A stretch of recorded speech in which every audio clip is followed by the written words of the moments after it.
Good afternoon and welcome to Infopointe, Alphapointe's online learning platform. I am Jessie Traster, Manager of Comprehensive Rehabilitation Services, and joining us in just a few minutes will be Jake McLaughlin, our Youth Services Manager.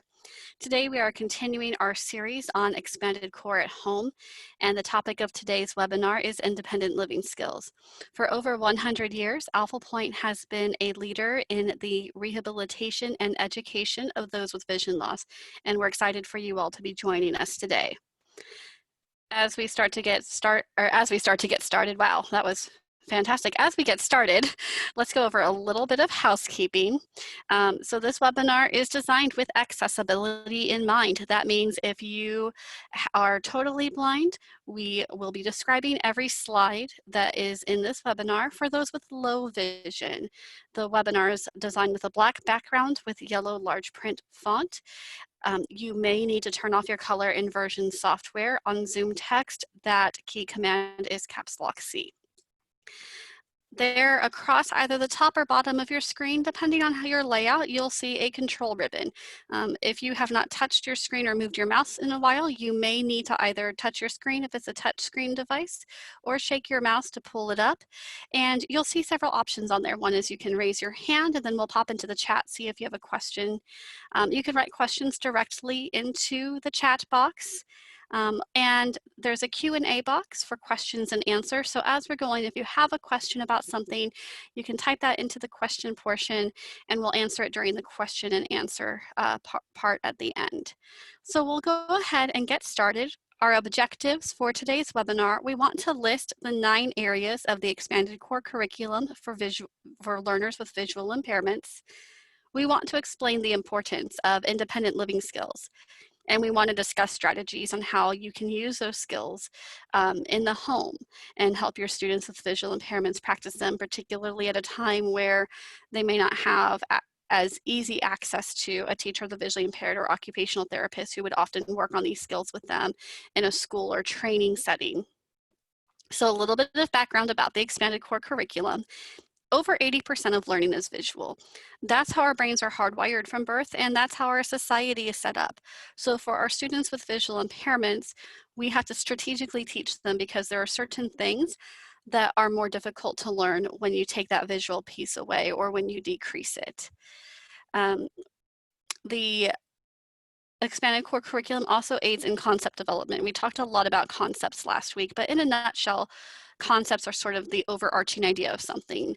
So the concept of a table. Some tables you sit at to eat dinner. Some tables go next to your chair. Some you have little coffee tables. There's all different kinds of tables. So the overall concept is a table, a horizontal surface that you put things on. And within that concept of the table are all the different types of tables that you can identify. So for our children with vision, a lot of times we don't have to explain that to them because they can look across the room and see in the living room, there's the coffee table, there's the end table. I can look into the kitchen and I can see the kitchen table. But for our students with visual impairments, we have to be a little bit more strategic because they don't have that benefit of being able to observe as easily from a distance. And it helps us make education accessible. Some of the things that we'll be talking about today and in later webinars will help them access that content in the general education classroom. So what we have on the screen right now is a graphic that comes from Perkins School for the Blind. You can find it at www.perkins.org/school/ECC for expanded core curriculum. And this is a picture that just sort of explains in just kind of one nice visual what the expanded core is. So in the center in gray, you have a round puzzle piece that says core academics. Around the outside are colored puzzle pieces, each representing one of the pieces of the expanded core curriculum. So in orange from 1 to 2, we have sensory efficiency.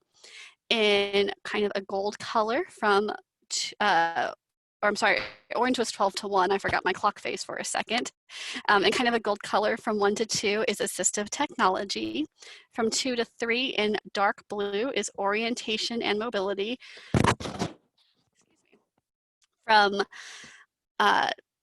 in dark magenta from about 4 to 5 is social interaction. Light green right at the 6 o'clock is self-determination. Between 7 and 8 in kind of a brighter pink is independent living. Right at the 9 o'clock in light blue is recreation and leisure. From 9 to 10 in purple is career education. And then from about 11-ish to 12 is compensatory access in red. And the topic of today's seminar is, of course, independent living skills. So I see Jake. Jake is on mute, but he's waving to everybody. So Jake, say hello. Hello, everyone. Sorry I was a couple minutes late getting in, but I am here now. And you had Jesse help get us through our, housekeeping tips, which, Jess, you always do an amazing job at. So I will let you continue. And so Jake, one of the things we will be talking about later in this webinar is time management. Oh, wonderful, wonderful. And this was planned ahead of time, but I still have to give Jake a little bit of grief. So independent living skills, Jake, what are they? Wonderful. So yeah, independent living skills are those tasks and functions that individuals perform in daily life to increase their independence and to contribute to their needs or the needs of their family.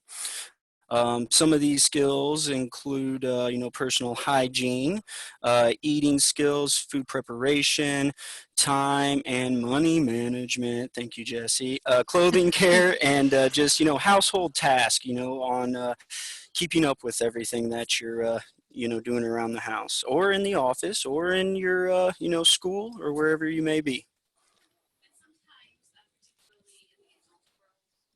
There we go again.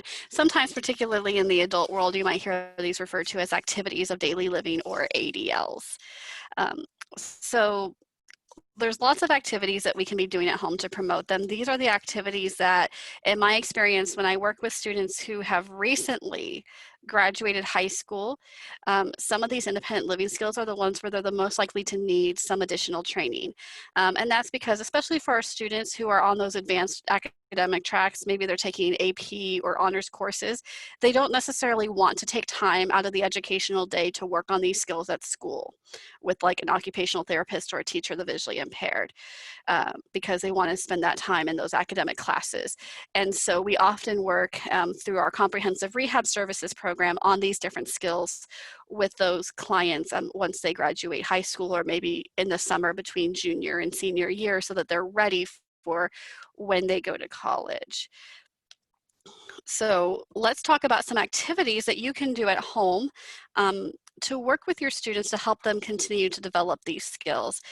So the first one is everybody's favorite topic when working with, especially our teenagers, is personal hygiene. And Yeah. I see you laughing, Jake. Yeah, this is one that, in my head, I obviously just picture, helping someone learn how to shave a balloon or shaving for the first time. And, today even, I still cut my head when I'm shaving my wonderful, beautiful bald head. So it's something that you got to keep working on and practice on. And more importantly, for teenagers, this is the time where their bodies, biologically speaking, are starting to change. So the importance of having those discussions with your children is crucial at this particular point in time.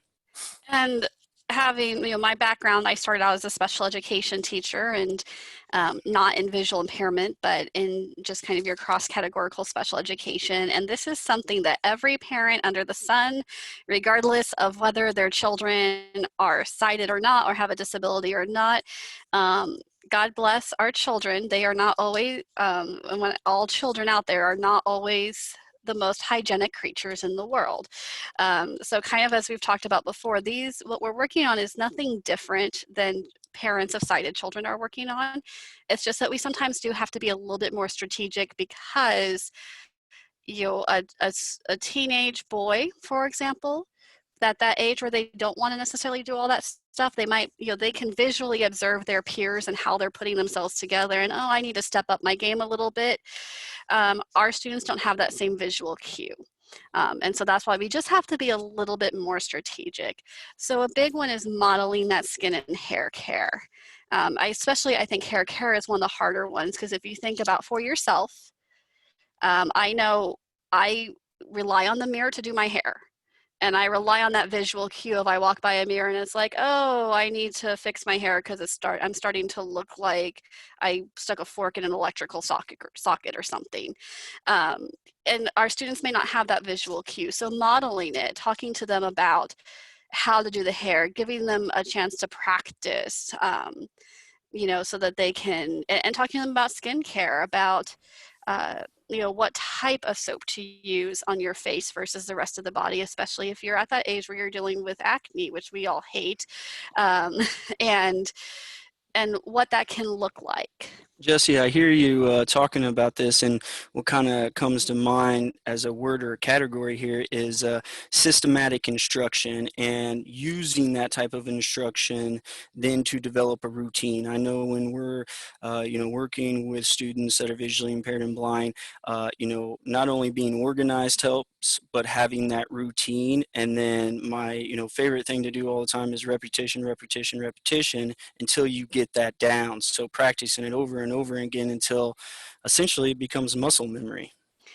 Absolutely. And again, this is every teenager under the sun has to go through this at some point. And I can remember summer school with adolescents who are just starting to get to the age where they're needing to pay a little bit more attention to things like deodorant. And so it's nothing different than their sighted peers are going through. It's just that we just have to be slightly more strategic about it. And then just discussing the importance of hygiene, being very open and honest with your students. These conversations are awkward. They are my least favorite conversations to have, but they are very important. And even more so in today's world, I find myself washing my hands, 5, 6, 7 times a day. So, right now might be even more of a chance or opportunity to talk about hygiene and the importance of that. And that can also be more difficult. Now, obviously, with your own child, it's not as big a deal, but you may not be able to do that hand over hand instruction that sometimes, or I should say hand under hand is the preferred. But we have clients coming back this week, and we actually are instructing all of our clients in hand washing, and so we have to make sure that we're being very descriptive. And so I have an entire script that I go through that starts with put your hands together and rub them like you're plotting an evil scheme, and then we just go from there, describing all the steps of how to properly wash your hands. So if you saw the graphic, I think the CDC put out that talks about everything you should do from the palms to the interlacing the fingers to the backs of the hands. We had to figure out a good way to describe that to a client with no vision, since we can't do touch to assist them. So this is a huge topic right now. And the nice thing from a parent's perspective is there's a lot more information out there right now just on general hygiene than I think I've ever seen before. The bad thing is most of it isn't described. And so that's where you sometimes have to get a little creative and try to have fun with it. When you were talking about that to me and doing the protocol with me last week, Jess, you were singing songs. Not only did you describe, the pattern in which your hands need to move and how you did that, but you gave me a song to sing or hum, so I knew how long, in the Mhm. restroom to wash my hands because there's not a clock in there. So this is another great tool someone could use to help them know how long do I need to brush my teeth. Well, mumble this song or, sing this song. How long do I Maybe need to don't wash sing the my song while hands? you're brushing Oh, your okay, yeah, teeth. yeah, It yeah. could get Just sing it up in really your head, messy. yeah. But yeah, all of those things. And then, like I said, the nice thing is that now there's a lot more information out there. And then allow them to make choices of products. Teenagers, they like I remember loving Bath and Body Works when I was that age, so giving them some choice, give them some ownership of it. And even your younger students, if they have a choice of a scent of soap, or, maybe, for a younger kid, they're picking the shampoo because the bottle is pretty. That's okay. Yeah, the more ownership they have, the more likely they are to engage in it. And this is also where we can practice some of those skills that we talked about last week in labeling. So if you're using shampoo and conditioner, a really simple labeling method to help the child keep it straight is to use a rubber band over one. So maybe the shampoo has a rubber band over the bottle, but the conditioner doesn't, so that when they're in the shower, they know which one is which. All great ideas, Jesse. Good job. Thank you, Jay. So our next one is eating skills. I think for my adults with recent vision loss, this is probably one of the most anxiety producing, because this is something that they're doing in public, and this can be one of the more difficult skills for somebody with very low vision or total vision loss. So the first thing is just allowing them to practice. So, we all get into a rut, we all eat the same things. And so sometimes we'll see somebody who, after vision loss, has been too nervous on their own to experiment with different foods. And so that increases that anxiety if they have to go to a conference or a business meal. And so just allowing them to practice in that safe space of your home with those different foods before they have to do it in public, like at a restaurant. And just knowing that depending on what it is you're eating, there's probably going to be a mess, and being okay with that is probably one of the biggest things that we can do for our younger students in particular. Sure, and I would suggest just too, maybe even a lesser strategy is pick foods that are like chicken fingers, anything you can eat with your friends or your fingers or hands, right? Well, and that's a start, but and obviously that's the start. That's if you're somewhere public and your student is nervous about eating in public because they're still working on those eating skills. This is one often our occupational therapists address. And they're hard to address remotely. So this may be one of those skills that hasn't been addressed since COVID.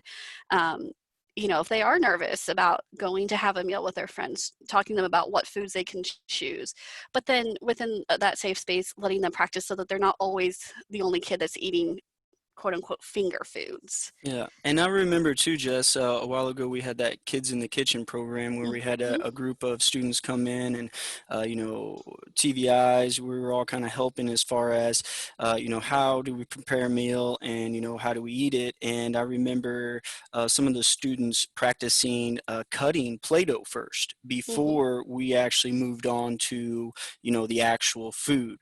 And this goes back into that meal prep, which we do have a little bit later on as well, that there is a lot of overlap between these.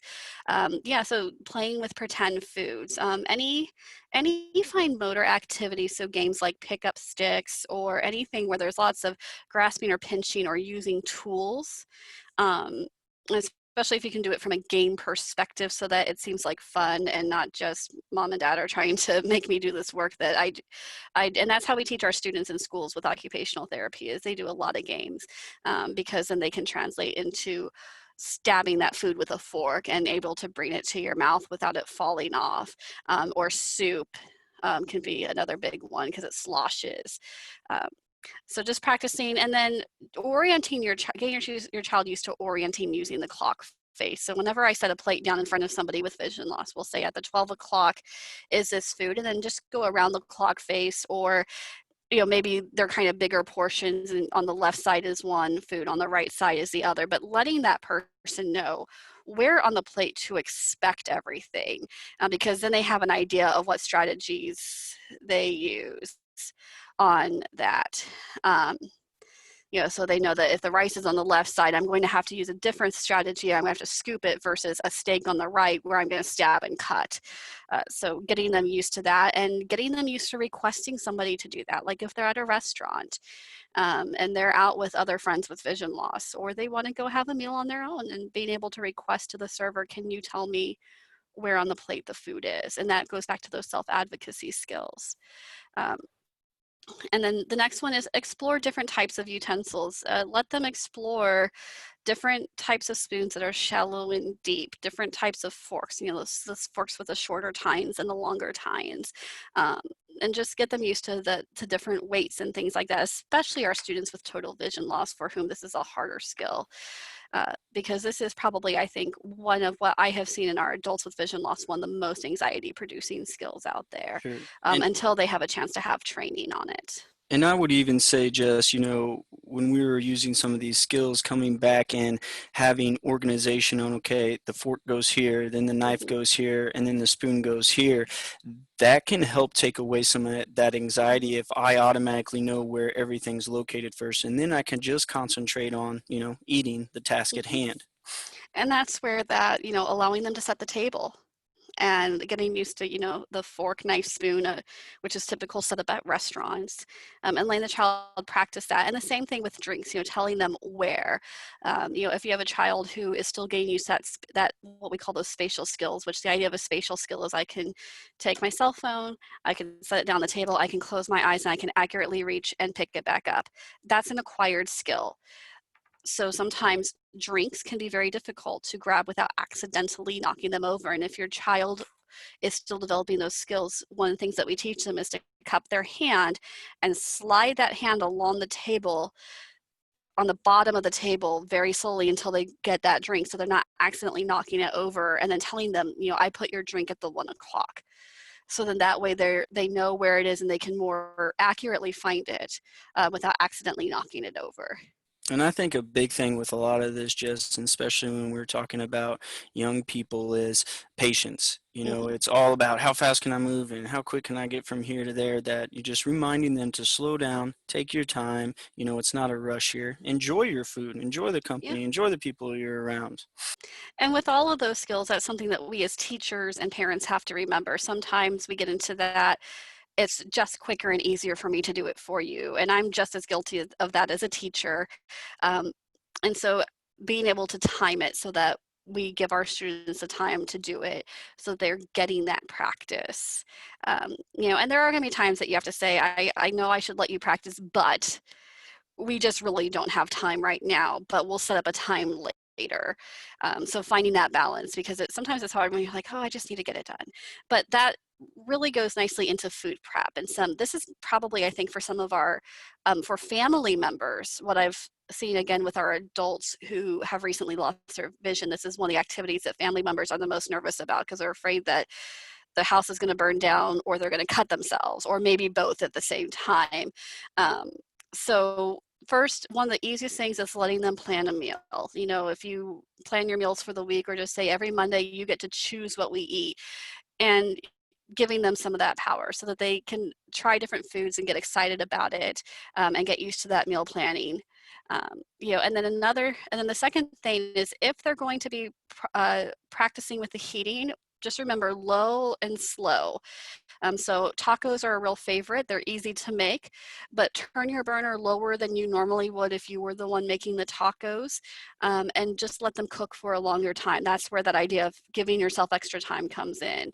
And for anything that, like meat, that requires a specific temperature, a talking thermometer, a food thermometer, can be a really good investment. And we do sell those at our store, The Connecting Point, and we'll give you the information to contact them a little bit later in the webinar. But having a tool like a talking thermometer, so that the child can know when the food is done. And that can also help with some of that science, uh, with science, that they're getting used to using those kinds of tools, and talking about, I turn it on, it gets hotter, and now this is getting hotter and it's slower. That's a great way to sneak in some academics and they don't even realize they're learning, or maybe they do, I don't know. So just when I hear you talk about, the thermometer and those devices and, techniques earlier about cupping and sliding it slow, versus what other kind of devices do you know of that could potentially help with, well, how full is my, cup of water? Is this, maybe too hot for me? Is there anything else in the realm there that could aid someone in that? So there's different techniques for pouring. A simple technique, if you're not dealing with hot or caustic liquids, is just putting your finger around on the rim of the cup. That's our low tech way. Mm-hmm. The higher tech is a liquid level indicator. It's a little device that hooks over the cup. You plug a D battery into it, and it's got these little metal tines. And then when the liquid gets to the tines, it will either vibrate or make a very obnoxious sound, depending on what kind you get, to alert you that you have now reached the rim of the cup. So there's different products like that. One of the things that we often recommend for clients is oven mitts that come up to the elbow. So when they're reaching into that hot oven, they're less likely to accidentally burn themselves if they brush the edge of the oh, what's the word I'm looking for, Jake? The rack or the oven? Thank you, Yeah, the yeah, rack. yeah. I'm like, the tray, that's not the right word. The rack. So having those longer, they make, and some of these things, again, you can buy them blindness specific, but a lot of these things you can find at Target or Walmart. And so you can, sometimes we fall into the trap of thinking that an accommodation has to be from a disability specific source, but really what we're using are some of the things that people without vision loss use too. Another really common one is a double spatula that kind of, you slide it under and then you close it and it holds on to what you're trying to turn, and then you turn it and slide out. That's another really common one that we use with our clients. They make little holders for plastic baggies that will hold it open and upright for you while you pour. So there's all kinds of fun things that you can get, but the real blindness specific ones would be like the talking thermometers and the liquid level indicator. Thanks for sharing all that knowledge with us, Jess. Yeah, well, that's one things we do here at Alphapointe in our comprehensive rehab services is we do that activities of daily living training, and we have an entire apartment where we have taught children and adults with vision loss how to cook. And so I've been able to see all the fun gadgets that are available. Mm. Allowing them to practice cutting is a big one. Jake mentioned this earlier, practicing with Play-Doh. If you're making a snack and you're cutting up a banana, that's a great one to start with because it's soft and you can use like a butter knife that's not going to cut them. One things that we teach is making your hand into a claw and using what we call a guide knuckle. So the flat of the blade goes against the knuckle, and then you just march your way down the fruit or the vegetable or whatever it is that you're cutting, so that you always know where that blade is. And you don't accidentally cut yourself, and then you don't get your fingers, if you don't have them curled under, they're more likely to get underneath that blade. And we do have in the store that you can call and order. They do make special gloves that are cut resistant. So if you are nervous about cutting yourself or your child cutting themselves. And one of the other things that we see a lot of clients use a lot is called a pivot board. So the knife is actually attached to the cutting board at the tip. And this is a great time to practice knife safety skills. And I would start this with a butter knife. One of the big skills that we teach is, let's say you're cutting and you need to set the knife down for a second, either putting a blade guard on it, or, if this, I'm going to use my cell phone for a demo right here. If this is your cutting board, slide the blade of the knife under the board so just the handle is sticking out. And that would decrease the chance that you would accidentally grab the blade of the knife. And then when you're done with the knife, either, again, putting that blade guard on it or immediately washing it and putting it in the strainer versus leaving it on the counter or the sink. That's probably one of the most crucial skills we teach, and one of the ones that people are least likely to have when they come to us is that knife safety, because you do have to think about it a little bit differently when we're talking about vision loss.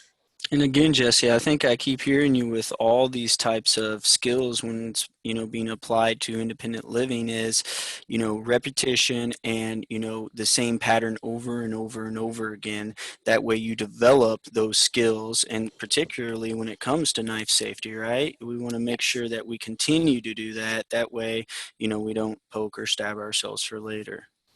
And we have had programs in the past, like Kids in the Kitchen that you mentioned, teaching these skills. And then our students went home and they cooked for their families, and they were so excited to do it.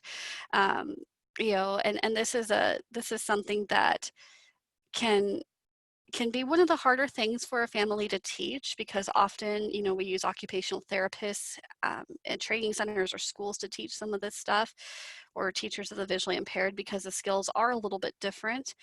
But finding ways to get the students involved and to allow them to practice. And when schools are back in session, asking if they're seeing an occupational therapist or a teacher of the visually impaired, have they worked on these skills? What suggestions do they have if you're not sure about how to do something? And there's always great YouTube videos and articles that you can find as well if you're trying to find a specific skill. The next one is clothing care. So a big one is being able to label your washer or dryer. So there's different ways. We have bump dots. We have uh, it's called a spot and line pen, basically puff paint. It's fancy puff paint is what it is. Let's be honest about it. Bump dots are really good, or spot and line pens are really good for people with low vision because they can be very high contrast. But they are also tactile, so somebody with no vision. The hard part is that a lot of our appliances are going digital. So I know my washer and dryer, when I turn it on, it automatically jumps to the last setting and I can spin that happy little wheel till the cows come home and it'll keep cycling through, which can make labeling that for somebody with vision loss impossible.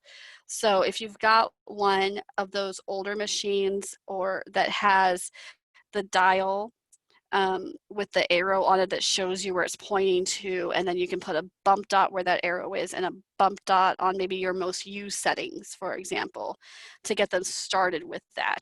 Or they can start practicing with an app like Be My Eyes, where they can call somebody and say, can you tell me what the washer is set to? So those are kind of some different strategies so that they can independently set the washer and dryer to wash and dry their clothes. Mhm. I think those are all good skills to, keep in mind. And yeah, as we move forward, Jesse, in a digital world, it's kind of changing things. And, before too long, I'm sure that wash will be talking to you and everything else. But Mhm. the other thing I love about those bump dots is, you can use them really on virtually anything. And the best part is they come off super easy and they don't ever damage any other type of, Mhm. product. So you can reuse them as long as the sticky adhesive on the back is still good. So it's Mhm. just they're simple, cheap, and effective. And we use those, and I should mention on the meal prep, we use those on our controls for our microwave, our stove, our oven, so that again the students can practice setting those appliances. But if you do have a digital one, you may have to get a little bit more creative, and that's where technology like the Be My Eyes app, which is free, can come in. Have them practice pouring detergent. A big skill is are they over pouring or under pouring? So some people prefer the little pods because then you don't have to worry about it. You just grab it and you throw it in.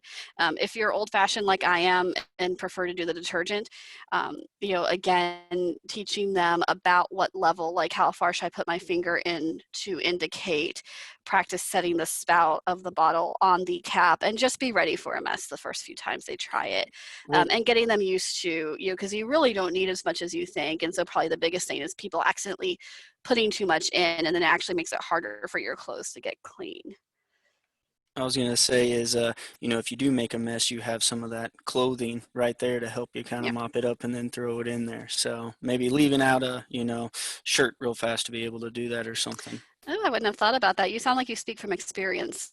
Oh yeah, very much experience.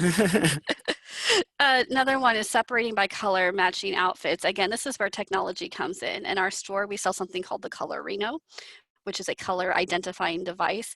One of my favorite apps, and you're going to hear me reference this again and again, is called Seeing AI. And this particular app is uh, it's a free app. And you might have heard it talking for just a second. It works on your iPhone with voiceover, and it can tell you everything from reading a document to it can scan barcodes on products.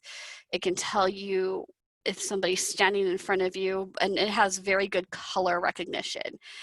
So especially for some of our older students, they want to look trendy in their outfits, and they want to make sure everything's matching. Jake's over there preening like a peacock with his shirt, but they want to be, they want to be able to know that they match their clothes properly and what color it is. So using a free app like Seeing AI or a device like the Color Reno to identify colors if your student um, has trouble seeing colors because either they're low vision and they also have decreased color vision, or they're colorblind, or for your students with total vision loss, those can be ways that they can practice using that technology to separate out their colors so they don't end up with a pink shirt unless they really want a pink shirt, and matching their outfits. The other thing I think about too, Jess, is the pin friend. That's Mhm. obviously something else that could be very beneficial here. But even how I organize my closet is I have, my normal kind of apparel I could wear just anywhere, right? And then I have office outfits, and then I have really like my outside, can Mhm. get dirty outfits. So not only maybe organizing by like colors or matching outfits, categories based off of what environment that you're going to be in can be another strategy that's Mhm. simple, cost effective, and, you know, students or individuals, we get used to, maybe men more in particular, how many clothing options we have. It's not as many sometimes, as a young lady may have, to diversify her clothing outfit. Well, and So, I do the same thing, Jake. yeah. You know, my closet is polo shirts, short sleeve blouses, long sleeve blouses, hoodies, and then my t-shirts get rolled up and put in a drawer. So we, again, it's things that our children with vision do. We just might have to be more strategic about them. And what Jake was referencing, that pen friend, is a recording device you can use to label, and they do make specific labels for clothes that can go through the washer and dryer without being damaged. Or they do make little braille tags with colors on them that you can just sew onto the label if you have a student who reads braille. But kind of what are some of the strategies, or you can come up with your own. For every there the nice thing about a lot of these independent living skills, there is no necessarily right or wrong way. It's what works for you and what works for your child. And so sometimes being a little creative, you may come up with something that's even more efficient and effective that we've never thought of. Another big one is ironing, and you'll notice if you have vision, I have kind of a question mark, exclamation point, like ironing. A lot of clothes now are wrinkle free. Most people don't iron their clothes anymore. The last time I ironed was my sewing for masks. Like, I can't remember the last time I had to actually iron an outfit, because most clothes now you don't have to do that with. We have lots of adults that come through our training program that say, I did not iron before I lost my vision, and I'm not planning to start now. It's not a bad skill to teach in case they need it. And we do have here at Alphapointe guards that can go around your iron, and that's typically how we teach it. Is think of like a bumper on a bowling lane, and it just attaches to the iron so that the guard will touch your skin before the iron does. So if you accidentally get it too close to your hand, you're not going to burn yourself. But that's not a skill that we emphasize as heavily anymore, because even a lot of sighted people don't even own an iron anymore, because we don't need it as much with the types of fabrics that are used now for clothing. So Jake, one thing that we talked about were, ooh, I apologize, I think this slide went out of, oh, maybe not. Yeah. So Jake, one thing we talked about was developing an independent living plan. Yeah. Let me share them off. Yeah, thanks, Jess. So after you even understand some of the basics of independent living skills, and one thing we keep drawing back onto with all these expanded core concept developments is having and understanding and formulating a plan. So what does that mean? So first thing you can do in establishing a independent living plan, or to even become more independent, is understanding your responsibilities, and for developing and achieving that plan. So know what you have to do. If I have to wake up and brush my teeth in the morning, take a shower, comb my hair, get dressed, know that ahead of time so that it's a routine, it's a plan on something that you can focus on. Secondly, would to be, develop your personal goals. What do you want to achieve? And then ask yourself, well, how do I get there, and what independent living skills do I need? Thirdly, identify your strengths, your interests, your weaknesses, and your needs. If I know that I don't have to cut my hair in the morning, or I don't have to brush my hair in the morning, that could be considered one of my strengths, or something I don't have to concentrate on. So identify what those are, and then when you find out what your weaknesses are, practice those. Those are the things that you need to do, repetitive repetition on until you get there. And then lastly is use these goals, strengths, and interest to design this plan, and then ask for help when you do need it. Whenever I think about someone that can be independent, really with any type of, structure or plan, there are certain, characteristics someone has to have in order to achieve those. And, that's one is going to be you're motivated to do it, or you're getting motivation and encouragement from parents or family or friends. The second is, being resilient about, the things that you're trying to achieve, and also those critical thinking kind of components and skills will come into that as well, because we're going to meet challenges and problems every day no matter what we do. So being able to think outside the box on how to achieve it, and Jesse hits this a lot of the times, you don't have to have the most expensive gadget or use this particular process that's designed for somebody that's visually impaired and blind. Think what works for you. What does how does your mind categorize things, and then apply that to the world around you. One of the things Jesse talked about earlier was excellent time management skills. If I have identified, in my plan or my pattern that I need to do X, Y, and Z, before I get up and go to work in the morning, well, how long does that take me to accomplish that? And make sure that I allow myself enough time in the mornings or at night to do those things and accomplish that. Ask for help, and asking for help could also mean training. How can I get training for these types of services to better myself with that? And then lastly, with any of this, as far as increasing independence and awareness, is take responsibility for the plan or the actions that you set up. If you're somebody that, puts something off or ignores the fact of, that's maybe not my strongest characteristic or my strongest independent living skills, own up to that and say, hey, I need to get better at this, and then practice it and do it. Sorry, And Jess. Jake, I apologize. Our PowerPoint ate two of our slides. I'm having a Oh, computer issue, so we do have two others that we'll go over real quick as far as strategies with your kids. It's like, wait a minute, I know we were supposed to talk about money and time yeah. management and household tasks before that, so I apologize. I got a little thrown there by our computer issue. But some just basic strategies for money and time management practice. Jake, already you touched on time management some, but Hmm. having your child keep their own schedule. Having them find a way, whether it's a large print schedule, whether it's using sometimes for our adults that maybe are struggling with the technology, we use the pen friend for that too. You put 4 or 5 pen friend dots or the labels on a page for the day, and then you just record what it is you're supposed to do. If they are proficient with a smartphone, having them practice putting their appointments onto that calendar app. And if they're not sure, this is where they can find some of those YouTube videos if they're older students learning how to do that. And then take those big projects and break them and have the student practice breaking them down. So is it time to, this week, what are the cleaning tasks I need to do? So Monday, I'm going to dust my room. Tuesday, I'm going to sweep my room.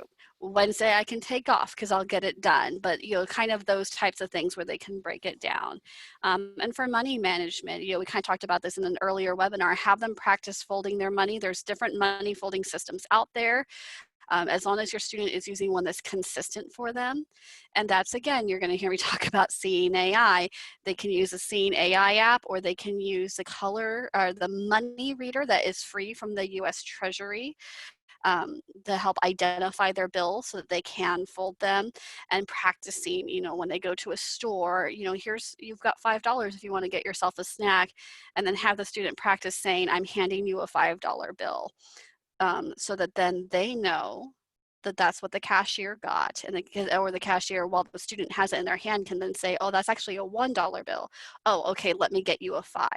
Then that way the student knows that the cashier is being open and honest with them, and they can practice those skills and asking the cashier, can you tell me the denominations of the bills you're giving me as you count them out? Um, and then for an older student, if they can have access to a bank account, most of our clients, I mean, even most sighted people now don't use check registers anymore. They use their online banking app, or they call the number on the back of their card. We have our clients will put into their phone, call that number, and they can get their balance that way. So practicing those skills of how am I going to know how much money I have in the bank, or check to make sure there's no fraudulent transactions on my account. And then for your your tasks around the home. This is where you get to put your child to work and hopefully have a cleaner house than when you started. But a big one is patterning. So whether you're wiping a table off or you're sweeping or you're vacuuming, doing a simple pattern of up and back, that is one of the first things that we teach our adults with vision loss is up is instead of like I do as a sighted person, just kind of real quickly, just clean up all the spots I see, doing a thorough pattern and one that overlaps. We refer to that sometimes as over cleaning so that you don't accidentally miss a spot. And then another big one is having them learn to check for cleanliness by touch. So after they're done washing the plate, can you feel anything on there? And I will tell you that when your students get good at this, your house will never be cleaner because you can actually clean better by touch than you can by sight because you may feel something that visually you cannot see, especially when we're talking about like a little speck on the table or something that's adhered to a plate after a meal. So they're actually going to be, when they're done with all of this, better at cleaning than probably you are. So just kind of working on that patterning and that by touch. And there, when we're talking about those independent living skills, we just threw a whole bunch at you and you're probably saying, well, what are the ones that my student needs to focus on the most for when they're getting ready to move out, whether it's going to college, getting that first job? So the big one, which was the first one we Yeah. talked about, was that personal care and that personal hygiene. Yep. So, Jess, these I think we've identified what like 7 different independent living skills that we think are crucial for a young person that's getting ready to move out, like you said, or for college. And absolutely, personal care, hygiene, what we talked about earlier, that's right at the top of the list. Next, I think we have is laundry. So identifying how to do your own laundry. If you're away at college, you're not going to want to let clothes pile up for months at a time before you go back. And I guarantee you, Jesse, what you were talking about earlier, with digital, colleges are, not going to have any type of digital technology out there. They're going to go as cheap, Sometimes those coin machines are the easiest to use. right? When we have clients come from out of town, they stay at the Hampton Inn on the Country Club Plaza, and those machines are so tactile already, we literally don't even have to label them. We just have to orient the person to the machine. So that's kind of the nice thing about those quarter operated machines is you're probably not going to have to do much to them to make them accessible to your student. And then the next one, of course, is that money management. Even if they're on a food plan, I was talking about this with a high school student the other day who was deciding whether they needed training in money management because there were a couple of training needs that were identified. And, we said, well, yeah, you're going to be primarily eating at the school. You're probably not going to be buying items. You're not going to have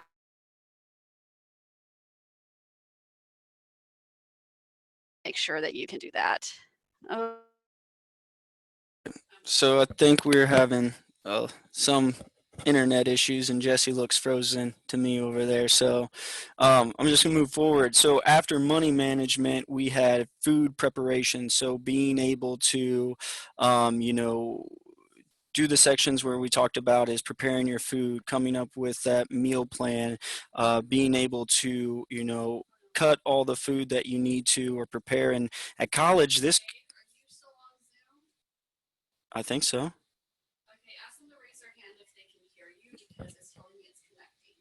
Uh, if anybody there can raise their hand down in the lower section to make sure that we're still connected, that would be wonderful if you can hear us.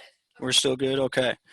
okay, I apologize about that. We had my computer decided to disconnect for a moment. So Jake, you were talking about, Food preparation. yes, we And call that the microwave yeah, gourmet.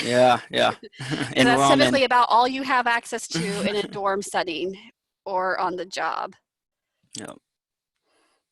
Wonderful. Okay, so next I think we're talking about maybe getting around or transportation. This is going to include your own M skills, and also Jesse talks a lot about seeing AI and technology. The more someone is able to use technology to help them navigate or plan out a route on how to get to point A to point B, and using those O and M skills is going to be crucial. And then finding out what type of public transit is available if if you do go away to college and where that is at and what times. Is that Lyft? Is that Uber? Is that a bus? What routes are up there? And then I always say this with anything, and two is one and one is none. Have a backup plan when you're out and about.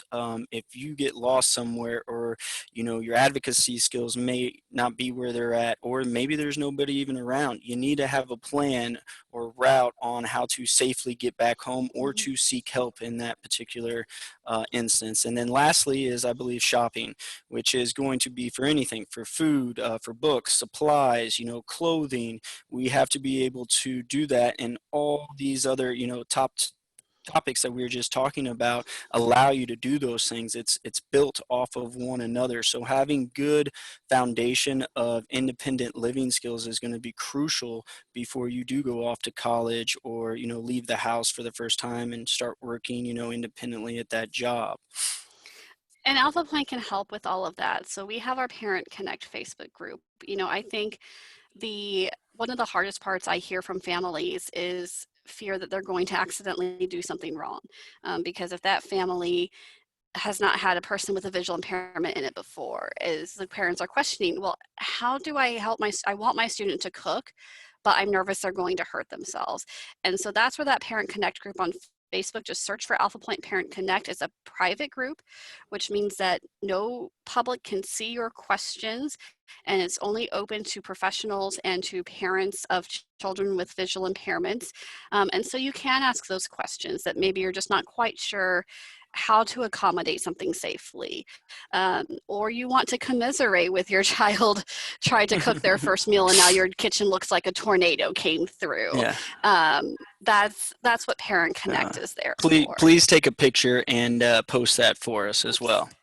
Absolutely. I mean, it's probably no different than my kitchen looks after I do meal prep for the week. But we're here to support you, and that's the real benefit of that group, is having a way to connect with other parents. Jake, are we having camp this year with COVID? Yes, we are having camp, and more details will come out about that here very soon. But camp is still on, and that's going to be at the end part of July. And that's for adventure camp, you guys, day and overnight. And there'll be some more updates about that. But June 22nd is going to be our technology camp. I know some of you have probably registered your youth for this as of now, and I'll be contacting you soon. But we're going to be administering technology camp virtually as of yesterday. So I spent about 5 hours yesterday figuring out how we do this logistically, but more importantly, how do we support your children and give them the attention that they need in order to succeed using that technology. And there'll be, you guys, I will release a video here soon, and some emails on how we're going to do that. And we're still open for that, and we can still get you a laptop with all the accessible software that you're going to need. And I promise I'll give you more updates on that very soon. And then my program is called Comprehensive Rehab Services. So we can start working with students if they have a vocational rehabilitation case open and you think that they would benefit, have them talk to their counselor about contacting us. I really like it when we are able to do an evaluation on with our students between junior and senior year, because our 3-week very comprehensive evaluation that covers really all of these areas of expanded core can help inform that final IEP, help students know kind of where those gaps are. The two most common ones we see, again, are some of these independent living skills, especially for our academic track students who are college bound and who the students are saying, I don't want to take time out of my day to practice cooking, which I completely understand, but then they often will need a little bit of help at some point to gain that skill. The other one that we often see students needing help with is orientation mobility. If they didn't have access to buses in their town and they've never had that opportunity to practice with public transit. And then sometimes some adaptive technology as well, depending on what software they had access to while they were in school. If they got used to using one specific software, maybe they need to get practice with some other software like Blackboard, which is used by the different universities.